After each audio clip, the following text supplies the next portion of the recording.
بسم اللہ الرحمن الرحیم۔ السلام علیکم، ہمارے چینل پر خوش آمدید۔ کچھ معاملات میں آپ پڑھے لکھے اور باشعور ہوتے ہوئے بھی اس قدر بے وقوفانہ فیصلہ کر بیٹھتے ہیں کہ بھلا کرنے کی بجائے نقصان اٹھانا پڑ جاتا ہے، اور نقصان بھی ایسا جس کو چھپا کر رکھنا بھی مصیبت اور نہ چھپائے جانا بھی تب بھی مصیبت۔ اور پھر لڑکی کا معاملہ تو ویسے بھی اس قدر نازک ہوتا ہے کہ اس قسم کے راز کسی کو معلوم ہو جائے تو لڑکی کا مستقبل خطرے میں پڑا ہی پڑا، کیونکہ اتنے بڑے ظرف کا مرد شاید اس کرۂ ارض پر کوئی نہیں ہوگا۔ ایسے میں ساری زندگی ڈر ڈر کر جینا مشکل ترین امر ہوتا ہے۔ اس سے بہتر تو قید میں پڑے قیدی کی زندگی ہوتی ہوگی جسے کچھ چھپانا نہیں ہوتا۔ پہلے میری زندگی میں مسائل کم تھے کہ اب پچھلے کئی دنوں سے میں اپنے چھوٹے خالہ زاد کزن کی انوکھی فرمائش سے پریشان رہنے لگی تھی۔ وہ اتنا ڈھیٹ اور ضدی نکلے گا میں یہ سوچ بھی نہیں سکتی تھی۔ اب تو مجھے رہ رہ کر اس پر غصہ آ رہا تھا، مگر میں نہ کچھ کر سکتی تھی نہ اسے کچھ بول سکتی تھی۔ وہ بس ضد تھا کہ اسے میری کالی ہرنی قریب سے دیکھنی ہے۔ میں بوکھلائی ہوئی تھی کہ اس نے میری کالی ہرنی کیسے اور کب دیکھ لی تھی۔ یہ میرے لیے بہت حیرت کا مقام تھا جسے میں 100 پردوں میں چھپا کر رکھتی تھی۔ کزن کی نظر کیسے اس پر پڑ گئی؟ میرا کزن کیا چیل کی نظر رکھتا تھا جو میری اتنی احتیاط کے باوجود میرا چھوٹا کزن جانے کیسے میری کالی ہرنی کو دیکھ کر دیوانہ ہو گیا تھا۔ اب سمجھ نہیں آ رہا تھا کیسے اس سے پیچھا چھڑاؤں۔ میں اسے مسلسل ٹال ٹال کر اور بہانے بنا بنا کر تھک رہی تھی۔ اب تو وہ مجھے دھمکی دے رہا تھا اگر میں نے اس کی بات نہیں مانی تو وہ میرے ہونے والے شوہر کو میری ساری حقیقت بتا کر میری شادی کینسل کروا دے گا۔ میں اس کل کے بچے کی دیدہ دلیری پر حیران تھی۔ وہ اتنی بڑی بات کیسے کہہ سکتا تھا اور اتنا بڑا کب ہو گیا تھا؟ میں کوشش کرتی تھی کہ اس کے سامنے کم آیا کروں۔ میری احتیاط کافی حد تک کامیاب رہی تھی اور خیر سے میری شادی ہو گئی۔ میں سمجھی اب مجھے کوئی مسئلہ نہ ہوگا، مگر یہ خوش فہمی بھی ادھوری رہ گئی کہ اچانک میرے چھوٹے کزن کو مجھے گھیرنے کا موقع مل گیا۔ ایک روز اچانک ہی میرے سسرال میں کوئی عزیزہ وفات پا گئی اور میرے ساس سسر کو اس رشتہ دار عورت کی فوتگی پر دوسرے شہر جانا پڑ گیا تھا۔ فوت ہونے والی خاتون میری ساس سسر کی کوئی قریبی رشتہ دار تھی، اسی لیے ان دونوں کے ساتھ میرے شوہر بھی جا رہے تھے۔ میں نے سوچ لیا کہ جب وہ سب لوگ جائیں گے تو میں اپنے میکے چلی جاؤں گی۔ میرا میکہ دوسرے علاقے میں ہمارے گھر سے کچھ دور رہائش پذیر تھا۔ میں سکون کے ساتھ ایک دن گزارنا چاہتی تھی، نہیں جانتی تھی کہ یہ سوچنا بھی ناممکن تھا۔ میں میکے جا پہنچی۔ وہاں پر میرے پہنچنے کی تھوڑی ہی دیر بعد خالہ وغیرہ بھی آن پہنچے۔ ان کو دیکھ کر میرے اوسان خطا ہونے لگے کہ وہ کزن بھی ساتھ ہی تھا۔ اس نے مجھے اکیلا پاتے ہی کہا کہ مجھے بس کسی صورت اس بار انکار نہیں سننا۔ ہم لوگ چند دن کے لیے رکنے آئے ہیں۔ تو میں نے کہا کہ میں بھی رکنے آئی ہوں، مگر عین وقت پر میری ساس نے کہا کہ انہیں وہاں کچھ زیادہ دن لگ جائیں گے اور نند بیرون ملک سے پہنچ رہی ہیں، تو بہتر ہے کہ میں گھر پہنچ کر ملازمہ کے ساتھ ان کے کمرہ سیٹ کروا لوں۔ نند 2 جوان بیٹوں کے ہمراہ رہی تھی، سو ان کے پہنچنے کے بعد تو اکیلے ہونے کا مسئلہ نہیں تھا، مگر وہ 2 دن بعد پہنچ رہی تھی۔ یہ بات سن کر میرا سخت موڈ خراب ہو گیا۔ میں اپنے لہجے کے تاثرات بھی چھپا نہیں پائی، جس پر میری ساس نے ہنس کر کہا، بیٹی موڈ مت خراب کرو، جب ہم واپس آئیں تب تم میکے واپس چلی جانا اور جتنا مرضی سکون سے میکے رہنا۔ ساس پیار سے بولی تو میں شرمندہ ہو گئی۔ میرے سارے گھر والے بہت اچھے تھے، مگر میرا کزن میری جان کا عذاب بن گیا تھا۔ نند کی آمد کی وجہ سے مجھے بھی اس کے ویلکم کے لیے گھر میں ہی رکنا پڑ گیا اور ان 2 دنوں کا اکیلا ہونا ہی میرے لیے مصیبت پیدا کر گیا تھا۔ میرے واپس سسرال جاتے ہی میرا کزن اگلی صبح پہلی فرصت میں میرے سر پر سوار ہو گیا تھا کہ میں اسے آج ہر حال میں اپنی کالی ہرنی دکھاؤں، کیونکہ آج موقع بھی اچھا ہے، گھر پر کوئی ہے بھی نہیں۔ اس کی بات پر میں پریشان ہو گئی تھی۔ وہ بظاہر بچہ تھا، مگر اس کی قد کاٹ بہت اچھی تھی، جنہیں ہم بچہ سمجھتے ہیں جانے وہ کب اتنے بڑے ہو جاتے ہیں کہ ہمیں پتہ بھی نہیں چلتا۔ اگر وہ زبردستی پر اتر آتا تو میں اسے بالکل روک نہیں سکتی تھی۔ میں نے اسے بہانے سے ٹالنے کی کوشش کی اور قدرے سختی سے ڈانٹ کر کہا کہ میں اس کی روز بروز بڑھتی ضد پر سختی کرنے پر مجبور ہو جاؤں گی، اس لیے بہتر ہے کہ وہ مجھے تنگ نہ کرے۔ مجھے لگا تھا میرے دھمکانے کا اس پر اثر ہوگا اور وہ میرے روپ میں آ جائے گا، مگر میں غلط تھی۔ وہ اب میری کمزوری جان گیا تھا۔ تبھی میرا خالہ زاد کزن وقتی طور پر تو خاموشی سے گھر سے چلا گیا، مگر اپنی ضد نہیں بھولا تھا۔ اس کے جانے کے بعد میں اطمینان سے گھر کا کام نپٹا رہی تھی۔ میرا خالہ زاد کزن میری سوچ کے مطابق اب دوبارہ لوٹ کر نہیں آئے گا۔ میں جلدی فارغ ہو کر کمرے میں پہنچ جاؤں۔ میں معمول کے مطابق صبح کو بیدار ہوئی تھی کہ میرا خالہ زاد گھر واپس آ گیا، میں اسے دیکھ کر حیران رہ گئی، کیونکہ یہ تو میرے وہم و گمان میں نہیں تھا۔ میں نے حیرت سے اسے دیکھتے ہوئے سوال کیا کہ وہ آج پھر کیوں آ گیا ہے۔ میری حیرت پر وہ کندھے اچکاتے ہوئے لاپرواہی سے بولا کہ آج اس کا کسی چیز میں بالکل دل نہیں لگ رہا تھا، اس لیے وہ واپس آ گیا۔ میں اس کے جواب پر خاموش ہو گئی، کیونکہ میں جانتی تھی اس کا دل کیوں نہیں لگ رہا تھا اور اس کے دماغ میں کیا چل رہا تھا۔ اس کا دماغ تو میری کالی ہرنی پر جو اٹکا ہوا تھا، دل کر رہا تھا سب چھوڑ چھاڑ کر بھاگ جاؤں اور سب سے چھپ جاؤں۔ اس روز روز کی مصیبت سے تو میری جان چھوٹے گی، مگر کہیں جاتی بھی لوگ کیا کہتے ہیں، ابھی شادی کو ایک ماہ بھی نہیں ہوا اور لڑکی کہاں بھاگ کر چلی گئی۔ یہاں پر تو لڑکی ہونا بھی جرم ہے۔ میں نے خاموشی سے دروازہ بند کر کے وہاں سے ہٹ جانے کا سوچا، مگر خالہ زاد کزن تو دروازے کے آگے پیر رکھ کر مجھے دیکھتے ہوئے اچانک جو جملہ بولا وہ میرے اوسان خطا کر گیا تھا۔ اس نے کہا کہ باجی اب مزید مجھ سے صبر نہیں ہوگا، پہلے مجھے آپ کی کالی ہرنی دیکھنی ہے۔ اگر آپ نے اب خود نہ دکھائی تو میں آپ کے گھر میں زبردستی گھس کر خود دیکھ لوں گا۔ میں اس کی دیدہ دلیری پر حق تک رہ گئی تھی۔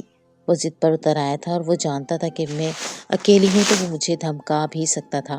میرے ہوش اڑ گئے، میں اس کی دھمکی پر واقعی حواس باختہ ہو گئی تھی اور بمشکل اپنے لہجے کو مضبوط کرتے ہوئے میں نے جواب دیا کہ تمہیں شرم آنی چاہیے اپنی بڑی باجی کو یوں دھمکاتے ہوئے۔ اگر تم نے میرے ساتھ مزید کوئی ایسی ویسی بات کی یا مجھے اکیلا سمجھ کر دھمکانے کی کوشش کی تو اس بار میں تمہاری شکایت خالہ کو کر دوں گی۔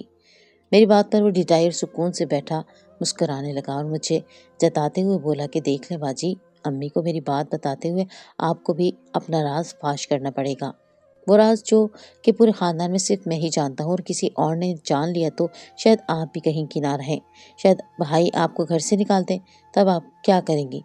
اس کے الفاظ پر میں ساکت رہ گئی۔ اس کے الفاظ نہیں، کوئی پگھلا ہوا سیسا لگ رہا تھا جو اس نے میرے کانوں میں اڈیلا تھا۔ حقیقت تھی تو بہت تلخ، مگر وہ سچ کہہ رہا تھا۔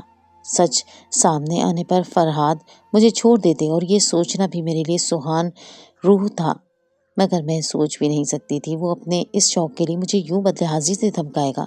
مجھے آج اکیلا پا کر وہ شیر بن گیا تھا، اس نے میری ساری عزت خاک میں ملا دیا تھا۔ میں نے ہار مانتے ہوئے اسے دیکھا اور مدھم لہجے میں کہا کہ ٹھیک ہے، میں تمہیں اپنی ہرنی دکھا دیتی ہوں، مگر وعدہ کرو کہ تم بار بار دیکھنے کا نہیں کہو گے اور یہ بات بھول جاؤ گے، جتنا دیکھنا ہے آج ہی دیکھ لینا اور کبھی کسی کو یہ بات مت بتانا۔ میرے ہار مان لینے پر وہ بھی اپنے پرانے مزاج میں لوٹ گیا اور بولا کہ باجی قسم کھاتا ہوں کبھی کسی کو یہ بات نہیں بتاؤں گا، آپ کا راز بھی راز ہی رہے گا، مگر دوبارہ نہ دکھانے کا مت کہیں۔ میں نے جب سے آپ کی کالی ہرنی دیکھی ہے میں دیوانہ ہو گیا ہوں اس کا، وعدہ کریں آپ اسی طرح جب بھی موقع ہوا یا جب اکیلی ہوں گی مجھے ہرنی دیکھنے دیں گی۔ اس کے بعد پر میں سر ہلا کر اسے لے کر گھر کی پچھلی طرف بنے پرانے اسٹور روم کی طرف چلی گئی۔ حالانکہ میں جانتی تھی اس وقت گھر میں کوئی نہیں ہے اور ہم دونوں اکیلے ہیں، مگر پھر بھی میں ڈری ہوئی تھی۔ یہ میری شادی شدہ زندگی کا سوال تھا، اگر کوئی یہ بات جان لیتا تو میری زندگی تباہ ہو جاتی۔ میرا کزن بہت خوشی سے چلتا ہوا میرے ساتھ اسٹور روم میں پہنچا اور میرے کہنے سے بھی پہلے اس نے اسٹور کا دروازہ بند کر دیا۔ میں نے ڈرتے ہوئے لائٹ چلا کر اسے کہا کہ جلدی سے ہرنی کو دیکھ لے اور پھر یہاں سے چلا جائے۔ مجھے اس پر اب اعتبار نہیں تھا، میرا دل ڈرا ہوا تھا کہ وہ کبھی بھی دھوکہ دے سکتا ہے۔ میرے دیکھتے ہی دیکھتے وہ اچانک اپنا موبائل نکال چکا تھا۔ اس کی اس حرکت کا مطلب سمجھتے ہوئے میں نے اسے باز رکھنے کی کوشش کی اور روکنے کی بہت کوشش کی، مگر بدلے میں اس نے جو حرکت کی وہ میری روح کو فنا کر گئی۔ اس روز اپنی خالہ زاد کی زبردستی پر میں بہت زیادہ روئی تھی۔ میرے اعصاب پر ایک بوجھ سا آن گرا تھا، مجھے محسوس ہو رہا تھا جیسے یہ میری شادی شدہ زندگی کا اختتام تھا۔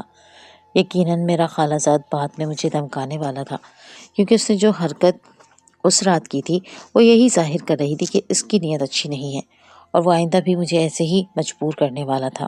میرا نام صفیہ ہے، میرے 2 بھائی تھے جبکہ میں ان کی اکلوتی بہن تھی۔ میں سب سے زیادہ لاڈلی تھی کیونکہ میرے ددیال اور ننیال میں بھی سب کے بیٹے تھے، جبکہ بیٹیاں جس کی بھی ہوتی تھیں زندہ نہیں بچتی تھیں، مگر میں زندہ بچ گئی۔ مگر میرے والدین کو ہر وقت یہی خوف رہتا تھا کہ مجھے کچھ ہو جائے گا، اور ان کے اسی خوف کی وجہ سے آج تک میں نے کتنے عذاب جھیلے اس بات کا مجھے ہی اندازہ تھا۔ جب میں 3 سال کی ہو گئی تو میرے ساتھ ہر وقت ایک چیز کو رکھا جانے لگا، اور جب میری شادی فرحاد سے ہو گئی تو ہم پرست خاندان سے تعلق رکھتی تھی۔ میری شادی تو جہیز میں میرے ساتھ وہ چیز ایسی تھی جو میرے خاندان کے مطابق میری صحت اور شادی شدہ زندگی کے لیے بہت ضروری تھی، اور وہ چیز مجھے سسرال میں سب سے چھپا کر رکھنی تھی۔ یہاں کر میں بہت بڑی مصیبت میں پھنس گئی تھی، کیونکہ ایسی چیزوں کو میں کب تک اور کیسے لوگوں کی نظروں سے چھپا سکتی تھی۔ میکی کی بات اور تھی، مگر سسرال میں ایسا ممکن نہیں تھا۔ مجھے لگا تھا شادی کے بعد اس عذاب سے میری جان چھوٹ جائے گی، مگر یہ تو میرے سر پر ہمیشہ کے لیے مسلط کر دیا گیا تھا۔ دل کرتا تھا اپنی زندگی ہی ختم کر دوں، مگر میرے گھر والے جو مجھ سے اتنی محبت کرتے تھے ان کے لیے خود کو ایسا کرنے سے باز رکھتی تھی، اور میں کبھی بھی حرام موت نہیں مرنا چاہتی تھی۔ میں نے اسے اپنے ساتھ لے جانے سے صاف انکار کر دیا۔ میں اس چیز کو اپنے ساتھ سسرال میں لے کر جا کر اپنا تماشا نہیں بنانا چاہتی تھی، نہ لوگوں کو سوال جواب کا موقع دینا چاہتی تھی، اور بقول امی کے مجھے شادی کے چند ماہ تک اسے اپنے ساتھ چھپا کر رکھنا تھا، مگر ایسا ممکن نہیں تھا۔ میں کیسے اسے چھپا کر رکھتی؟ مگر امی نے کہا اگر میں اسے اپنے ساتھ نہیں لے گئی تو شادی کے بعد طلاق کا تھپا لے کر گھر واپس آ جاؤں گی۔ یہ بات سن کر میں بہت گھبرا گئی۔ ظاہر ہے مجھے بھی ڈر لگنے لگ گیا، اور ویسے بھی چند ماہ کی ہی تو بات تھی، کون لڑکی چاہے گی کہ اس کو طلاق ہو؟ ناچار مجھے وہ چیز اپنے ساتھ لانی پڑی۔ وہ تھی کالی ہرنی۔ یہ تو سد شکر کہ وہ ہرنی گونگی تھی، ورنہ میرے لیے زیادہ مسائل کھڑے کرتی، کیونکہ ایک جانور کو تو ہم نہیں کہہ سکتے کہ خاموش رہو، وہ ہماری بات سمجھ نہیں سکتا۔ میں اسے اپنے ساتھ ایک بڑے سے تھیلے میں بند کر کے اپنے ساتھ لائی۔ کسی کو مجھ پر شک نہیں ہوا، کیونکہ جہیز کا سامان بہت سارا تھا۔ کسی کو معلوم نہیں ہو سکا کہ اس تھیلے میں کیا ہے۔ سب بہت مصروف تھے، کسی کی نظر اس پر نہیں گئی، اور یہی میرے حق میں بہتر تھا۔ شروع میں تو میں نے اپنے کمرے سے منسلک اسٹور میں اسے چھپا دیا، اور وہاں پر ہی اسے کھانے پینے کی چیزیں دیا کرتی تھی۔ مگر جیسے ہی کچھ دن اور گزرے، میں نے سارے گھر کا جائزہ لیا اور گھر کے پچھلے حصے میں بنے اسٹور روم میں اسے چھپا دیا، کیونکہ مجھے ڈر تھا کمرے کے ساتھ منسلک اسٹور میں میرے شوہر کی نظر اس پر پڑ سکتی تھی، اور اسے اچانک ایسے اسٹور میں دیکھ کر میرا شوہر کہیں خوف زدہ نہ ہو جائے۔ ظاہر ہے کوئی بھی شخص گھر کے یا کمرے کے اندر کسی جانور کو دیکھے گا تو خوف زدہ ہونا تو بنتا ہے، جبکہ وہ ان کا پالتو جانور بھی نہ ہو، جنگلی جانور ہو۔ جب تک یہ چند ماہ نہیں گزرتے، یہ ہنڈی میرے سر پر عذاب کی طرح مسلط تھی۔ میں نے اسے ہمیشہ 7 پردوں میں چھپا کر رکھا، مگر نہ جانے کیسے میری لاکھ احتیاط کے بعد بھی میرا خالہ زاد میرے راز تک پہنچ گیا تھا۔ تب سے میں مزید پریشانی کا شکار ہو گئی تھی۔ میرا وہ کزن جسے میں صرف ایک بچہ سمجھتی تھی، وہ اچانک ہی میرے ساتھ عجیب رویہ رکھنے لگا تھا۔ وہ ایک دم گھر پر کونوں خدروں میں مجھے کام کرتا ہوا پا کر میرے سر پر سوار ہو جاتا، اور ایک ہی فرمائش کرتا تھا کہ اسے میری کالی ہرنی دیکھنی ہے۔ میں پہلے تو اسے بچہ سمجھ کر ہنس دیتی تھی، مگر اس کی فرمائش دن بدن زور پکڑنے لگی تھی۔ میں اس کی ضد سے پریشان ہو جاتی تھی۔ مجھے ڈر تھا کوئی اس کی بات نہ سن لے۔ وہ بھی اس بات کا خیال رکھتا تھا۔ مجھے اکیلے میں ہی کالی ہرنی دیکھنے کی ضد کرتا تھا۔ میں اس کی فرمائش پر بوکھلا جاتی تھی کہ آخر اس نے میری کالی ہرنی کیسے دیکھ لی تھی۔ میرے پوچھنے پر وہ ہنسنے لگا اور بولا کہ ایک بار جب آپ چھپ کر اسٹور میں گئی تھی، میں بھی آپ کے پیچھے تھا، اور اسی دن میں نے اسٹور میں آپ کی کالی ہرنی دیکھ لی تھی۔ اس کی بات پر میں بہت بری طرح شرمندہ ہو گئی تھی۔ میری بد احتیاطی نے مجھے پھنسا دیا تھا۔ میں اپنی خالہ زاد کو چپ کروانے کی خاطر اس کی منتیں کرنے لگی، اور اسے چپ رکھنے کے لیے جب کبھی ان سے ملتے اس کے لیے فرمائشی کھانے بناتی رہ جاتی تھی۔ میں سارا دن اب اپنے خالہ زاد کے کام بھی بھاگ بھاگ کر کرتی تھی، صرف اس لیے تاکہ وہ اپنی زبان بند رکھے اور مجھ سے وہ فرمائش نہ کرے جو وہ چاہتا تھا۔ وہ میں نہیں کر سکتی تھی۔ اگر کسی کو اندازہ بھی ہو جاتا تو میرا گھر ٹوٹ جاتا۔ میں اپنے خالہ زاد کی ملازمہ بن کر رہ گئی تھی۔ سب خاندان والے اکثر میری تعریف کرنے لگتے کہ اپنے خالہ زاد کزن کا اپنے چھوٹے بھائی کی طرح خیال رکھتی ہوں، اور بڑی بہن کی طرح اس کا ہر کام کرتی ہوں، وغیرہ وغیرہ۔ کوئی نہیں جانتا تھا میرے اندر کیا جنگ چھڑی ہوئی تھی۔ میرا خالہ زاد ہر دوسرے ہفتے وہی فرمائش لے کر آ جاتا، اور میں جب اسٹور روم میں جاتی وہ میرے پیچھے پیچھے آ جاتا تھا۔ میں اس سے بچنے کی کوشش کرنے میں ناکام ہو رہی تھی۔ یہ معاملہ ایسا تھا کہ میں اپنے شوہر کے بھی نہیں بتا سکتی تھی۔ اگر ان کو اندازہ ہو جاتا تو مجھے بس ایک ہی خوف تھا کہ وہ مجھے طلاق دے دیتے۔ میں ڈری ہوئی تھی اور اپنا رشتہ بچانے کے لیے چھوٹے کزن کے ہاتھوں کھلونا بنتی جا رہی تھی۔ میرا خالہ زاد مجھ سے ہر وقت ضد کرتا رہتا۔ میں نے ایک روز گھبرا کر اسے التجا کی کہ وہ سب کے درمیان ایسی بات کر کے مجھے پریشان نہ کرے۔ میری گھبراہٹ پر اس نے احتیاط برتنا شروع کر دی۔ وہ کوشش کرتا کہ سب سے الگ ہو کر مجھے مخاطب کرے، مگر اس نے اپنی ضد نہیں چھوڑی تھی۔ وہ ہر وقت سر پر سوار رہتا تھا، اور میں کوشش کرتی تھی کہ اسے موقع نہ دوں، مگر اسے موقع مل ہی گیا تھا۔ سسرال میں فوتگی ہوئی تو ساس، سسر اور شوہر دوسرے شہر چلے گئے، اور میرا خالہ زاد میرے سر پر پہنچ گیا۔ اس نے اس قدر میرا سر کھایا اور آخر اس کی ضد پر میں ہار گئی اور اسے لے کر اسٹور روم میں چلی گئی، اور میں نے سوچا ایک بار اسے ہرنی دکھا کر اسے اپنی جان چھڑا لوں اور اپنے خالہ زاد سے وعدہ کرواؤں کہ آئندہ وہ ہرنی کو دیکھنے کی ضد نہیں کرے گا، مگر یہ خام خیالی تھی۔ خالہ زاد باز آنے والوں میں سے نہیں تھا۔ وہ کالی ہرنی کو قریب سے دیکھنے کے لیے اتاولا ہوا جا رہا تھا۔ میں نے جو ہی لائٹ آن کی وہ پرجوش سا آگے بڑھ کر کالی ہرنی کو دیکھنے لگا اور بچوں کی طرح خوش ہو رہا تھا۔ تب مجھے احساس ہوا یہ تو ابھی بھی اندر سے وہی ضدی بچہ ہے، بس اس کا قد کاٹ بڑھ گیا تھا۔ پھر اچانک ہی اس نے وہ حرکت کی جو میرا احسان خطا کر گئی تھی۔ وہ اچانک ہی اپنا موبائل نکال گیا تھا۔ میں اس کی حرکت کا مقصد سمجھ کر بوکھلا گئی تھی۔ میں نے اسے بہت روکنے کی کوشش کی، مگر وہ زبردستی اس ہرنی پر اپنا کیمرہ سیٹ کرتا ایک ساتھ کئی تصاویر لینے لگ گیا تھا۔ وہ اپنی من مانی کر کے جا چکا تھا۔ میں وہیں پھوٹ پھوٹ کر رونے لگی تھی۔ مجھے ڈر تھا کہ خالہ زاد کزن وہ تصویریں سب کو دکھائے گا۔ اس دن میرے کزن نے خوب کھل کر کالی ہرنی کو دیکھا تھا۔ جب مہمان اور سب گھر والے واپس آئے تو میں بجھی بجھی تھی۔ میرے شوہر نے میرا اترا ہوا چہرہ اور پریشان حالت دیکھی تو گھبرا گئے۔ میرے شوہر میرا خیال رکھنے لگے اور فکر کرنے لگ گئے تھے۔ میں اپنے شوہر کی اس فکر اور خیال رکھنے پر مزید اداس ہو گئی تھی۔ اپنے شوہر جیسے اتنے اچھے انسان کو میں دھوکہ دیتی رہی تھی۔ مجھے اب بے حد شرمندگی ہو رہی تھی اور کچھ میں اب اپنے شوہر سے سب چھپا چھپا کر تھک چکی تھی۔ ایک روز میں نے اپنے شوہر کے اسی طرح بار بار پوچھنے پر انہیں اپنے بارے میں سب بتا دیا۔ میں نے اپنے شوہر کو بتا دیا کہ بچپن میں پیدا ہوتے ہی میں بہت شدید بیمار رہنے لگی تھی۔ 3 سال کی عمر تک گھر والوں نے میرا ہر قسم کا علاج کر کے دیکھ لیا تھا، مگر میری صحت بہت تیزی سے گر رہی تھی۔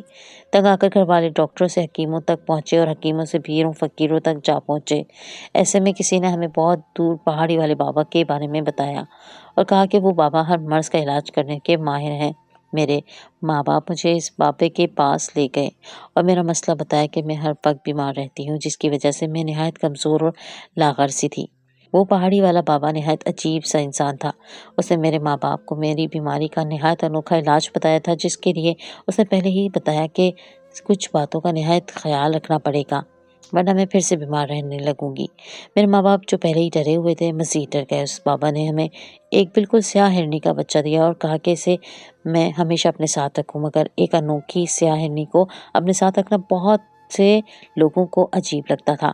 اسی لیے گھر آ کر میرے والدین نے اس کالی ہرنی کو ہمیشہ یوں چھپا کر رکھا کہ انجان لوگوں کو اس کا پتہ نہ چلے۔ میں نے بھی اس بات کا ہمیشہ خیال رکھا اور جب میری شادی کی عمر ہوئی تو اس بابا نے کہا کہ اس ہرنی کو اپنے ساتھ شوہر کے گھر میں لے جائے ورنہ مر جائے گی یا طلاق لے کر واپس آ جائے گی۔ اس کالی خوبصورت اور موٹی ہوئی آنکھوں والی ہرنی کو میں اپنے ساتھ سسرال بھی چھپا کر لائی۔ کالی ہرنی کو رکھا اور کسی کو بھنک نہیں پڑنے دی تھی۔ میں چھپ کر اسٹور روم میں جاتی اور اسے کھلاتی پلاتی تھی، مگر میرے خالہ زاد نے جانے کیسے 3 ماہ پہلے ہی وہ کالی ہرنی دیکھ لی اور اسے وہ کالی ہرنی قریب سے دیکھنے کا شوق ہو گیا تھا۔ مجھے خوف تھا کہ اگر کسی کو اس ہرنی کے بارے میں پتہ چلا تو مجھے چھوڑ دیا جائے گا، یا کسی نے میری کالی ہرنی کو نقصان پہنچایا تو میں مر جاؤں گی، یا آپ مجھے طلاق دے کر گھر سے نکال دیں گے۔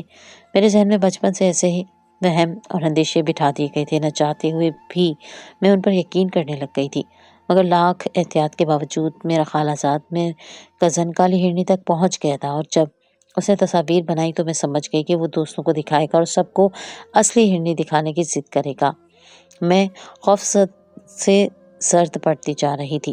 میں اپنی ساری کہانی سنا کر رو رہی تھی اور میرے شوہر سب سن کر حیرت زدہ رہ گئے تھے۔ انہیں حیرت تھی کہ میں اور میرا پڑھا لکھا گھرانہ اتنا جاہل تھا کہ ہمیں ایک ہرنی اپنی صحت اور خوشی کی وجہ لگتی تھی، اور ہم نے ایک لمبے عرصے سے ایک معصوم جانور کو قید میں رکھا ہوا تھا۔ اسے یقین نہیں آ رہا تھا کہ میں اپنی بات کر رہی ہوں۔ اسے یہ سب ایک پرانے دور کی باتیں لگ رہی تھی اور میں اپنے شوہر کے سامنے شرمندہ سی بیٹھی تھی۔ آج اس ہرنی کی وجہ سے میں اپنے شوہر سے آنکھیں نہیں ملا پا رہی تھی۔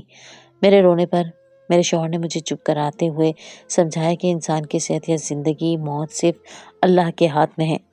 ایک معصوم جانور کو کم عمری میں اس کی ماں سے جدا کر کے قید میں رکھے رہنے سے مجھے شفا تو کیا الٹی آہ لگتی رہی ہوگی۔ میرے شوہر نے مجھے سمجھایا کہ ہم انسانوں کو صرف یہ یقین رکھنا چاہیے کہ جب بیماری اللہ دیتا ہے تو شفا بھی اللہ ہی دیتا ہے۔ اس کے لیے علاج کے نام پر معصوم جانوروں یا پرندوں کو قید میں رکھنے کا ٹوٹکے نہایت غلط اور سخت گناہ ہے۔ اس عجیب اور جاہل بابے کی وجہ سے جانے کتنے سالوں سے ہم اس کالی ہرنی پر ظلم کر رہے تھے۔ میرے شوہر کے سمجھانے پر میری بھی آنکھیں کھل گئی تھی۔ میرے شوہر نے میرا یہ راز اپنے تک رکھ لیا تھا اور ایک روز اسی طرح چھپ کر میں اپنے شوہر کے ساتھ جا کر اس کالی ہرنی کو اس علاقے میں چھوڑ رہی تھی تاکہ وہ کھل کر اپنی زندگی جی سکے۔ حیرت انگیز طور پر میں اس کالی ہرنی کے جانے کے بعد زیادہ تیزی سے ٹھیک ہوئی اور بالکل صحت مند ہو گئی۔ اب میرا کوئی راز نہیں تھا، نہ ہی کوئی خوف تھا۔ میرے شوہر نے میری ہر خامی کے ساتھ مجھے قبول کر لیا تھا اور میرے خالہ زاد کو بھی میرے شوہر نے سمجھایا تھا۔ اس نے بھی مجھ سے اپنی بے جا ضد اور بدلحاظی کی معافی مانگ لی تھی۔ اب مجھے احساس ہو رہا تھا زندگی کتنی خوبصورت اور آسان تھی۔ پچھلے کئی سالوں سے میں اس ہرنی کے ساتھ خود کو بھی قید میں محسوس کرتی تھی اور اب میں خود کو کافی ہلکا اور آزاد محسوس کر رہی تھی۔ میں اپنے رب کا شکر ادا کر رہی تھی، مجھے فرحات جیسا اچھا انسان ملا جو میرے ہر مسئلے اور پریشانی کو آرام سے حل کر لیتا تھا۔ ہم اکثر ایسے پیر بابا وغیرہ کے ہاتھوں کی کٹ پتلی بنتے ہیں جو ہمیں اتنا ڈراتے ہیں، مستقبل کے ایسے ایسے نقشے کھینچتے ہیں کہ ہم ڈر کے مارے ان کی ہر جائز ناجائز بات ماننے پر مجبور ہو جاتے ہیں، اور ہر وقت گزرنے کے ساتھ ہمیں یہ احساس نہیں ہوتا کہ ہم کس دھوکے میں جی رہے تھے۔ ہماری زندگی کے سنہرے پل ان کے فضول بتائے گئے عمل یا ٹوٹکوں کی نظر ہو جاتے ہیں، جیسے میں نے اپنی شادی کی شروعاتی خوبصورت پل اس ہرنی کے پکڑے جانے کے خوف میں گزارے۔ اور میں چاہوں بھی تو وہ وقت دوبارہ نہیں لوٹ سکتا، مگر شکر کے برے وقت عقل آ گئی اور میں نے ہمت کر کے شوہر کو سب بتایا اور اس نے مجھے اس اذیت سے آزادی دلا دی۔ میں اپنے رب کی شکر گزار ہوں جس نے مجھے زندگی میں صحیح راستہ دکھا دیا، کیونکہ شرک کرنا معمولی بات نہیں ہوتی۔ اللہ تعالیٰ مجھے جیسے دوسرے لوگوں کو بھی عقل دے اور وہ ایسی گناہوں والی سوچ سے بچیں جیسے میں نے اور میرے گھر والوں نے کی تھی۔